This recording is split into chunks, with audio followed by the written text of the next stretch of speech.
사자 7마리랑 한 방에 갇혔어요. 바닥엔 뼈 있고요. 핏자국도 있어요. 근데 이 사람이 뭘 하냐면 사자들을 정면으로 바라보며 서 있어요. 손은 등 뒤로 묶인 채로. 여러분, 이게 말이 돼요? 근데 더 말 안 되는 게 있어요. 사자들이 안 덮쳐요. 왜인지 지금부터 이 그림 처음부터 끝까지 다 파헤쳐 드릴게요. 먼저 배경 설명을 좀 할게요. 기원전 6세기 바빌론의 포로로 끌려온 유대인 청년이 있었는데 이름이 다니엘이에요. 이 사람이 얼마나 뛰어났냐면 외국 포로 신분임에도 왕의 측근 고관 자리까지 올라갑니다. 당연히 시기하는 사람들이 생겼겠죠. 그 사람들이 다리우스 왕한테 이런 법을 만들게 해요. 30일 동안 왕 말고 다른 신한테 기도하면 사자굴 행으로 가는 걸로 하시죠. 다니엘은 이 법이 생긴 걸 알았어요. 근데도 창문 열고 예루살렘 방향으로 하루 3번 기도했습니다. 그렇게 이 사자굴에 들어오게 된 거예요. 그림 얘기를 좀 더 해볼게요. 이 작품을 그린 브리튼 리비에르는 빅토리아 시대 영국 화가인데요. 동물 그림으로 특히 유명했어요. 근데 이 사람 사자 그리는 방식이 좀 남달랐어요. 일단 런던 동물원 해부실에서 사자 사체를 직접 해부하면서 근육이랑 골격 구조를 공부했어요. 그리고 이게 좀 충격적인데요. 죽은 암사자를 스튜디오에 직접 가져다 두고 몇 주 동안 관찰하면서 그림을 그렸어요. 근데 당연히 몇 주 지나니까 냄새가 감당이 안 됐겠죠. 그래서 이번에 살아있는 사자를 스튜디오에 데려왔어요. 이게 최소 3번이라고 본인이 직접 인터뷰에서 말했거든요. 스튜디오에 살아있는 사자가 있는데 그림을 그리고 있는 거예요. 이 사람 진짜 진지했던 거죠. 이 그림 속 사자들을 보면 진짜 살아있는 것 같죠? 갈기, 질감, 근육, 발바닥까지. 이제 왜 그런지 알겠죠?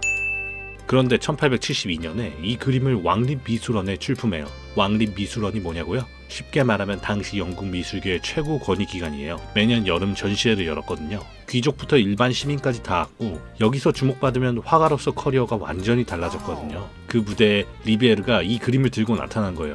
그리고 단번에 주목받습니다. 자기가 제일 잘하는 것, 동물 묘사에 성경의 가장 극적인 장면을 붙인 거잖아요. 조합이 완벽했던 거죠.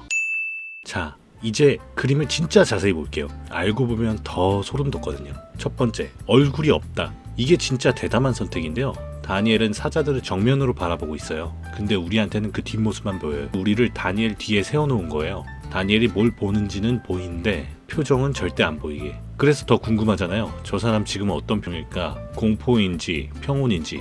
그건 여러분 알아서 채워 넣어야 돼요. 두 번째, 묶인 손. 등 뒤로 꽁꽁 묶여 있어요. 뭘 해볼 수가 없는 상황이에요. 이건 인간적인 수단은 다 뺏긴 거죠. 남은 건 믿음밖에 없다는 걸 그림이 말해주고 있어요. 세 번째, 사자들이 안 덤빈다. 이게 제일 신기한 부분이에요. 바닥에 뼈랑 핏자국이 있으니까 이 사자들이 사람 해치는 게 낯선 게 아닌데 근데 다니엘한테는 못 덤비고 있어요. 성난 사자도 고개를 옆으로 돌리고 다들 맴도는 것처럼 표현이 됐어요. 마지막 네 번째, 오른쪽 벽에 부조. 이게 진짜 포인트예요.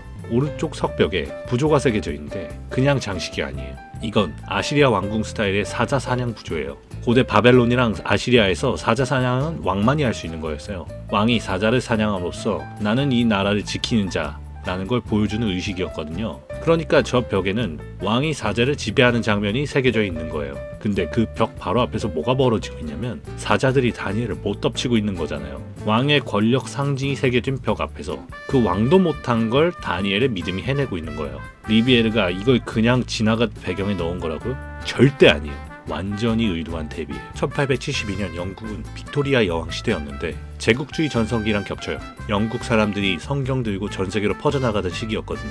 신앙이 지금보다 훨씬 일상에 가까운 시대였죠. 그 사람들한테 다니엘의 이야기는 그냥 옛날 이야기가 아니었어요. 권력 앞에서도 죽음 앞에서도 신앙을 지킬 수 있나? 이게 살아있는 질문이었던 거예요. 리비에르의 그림이 그 질문을 엄청나게 생생하게 눈앞에 가져다 놓은 거죠. 사실 사자굴이란 게 꼭 옛날 이야기만은 아닌 것 같아요. 어떤 선택 앞에서, 어떤 관계에서는, 아니면 그냥 혼자 버텨야 되는 순간들, 그게 다 각자의 사자굴이잖아요. 리비에르는 그 순간 서 있는 사람들을 150년 전에 그려뒀어요. 얼굴도 안 보여요. 우리는 그냥 그의 등 뒤에 서서 같이 사자들을 바라보는 거예요. 근데 이상하게 마음에 걸리죠. 그게 이 그림이 지금도 살아있는 이유인 것 같아요.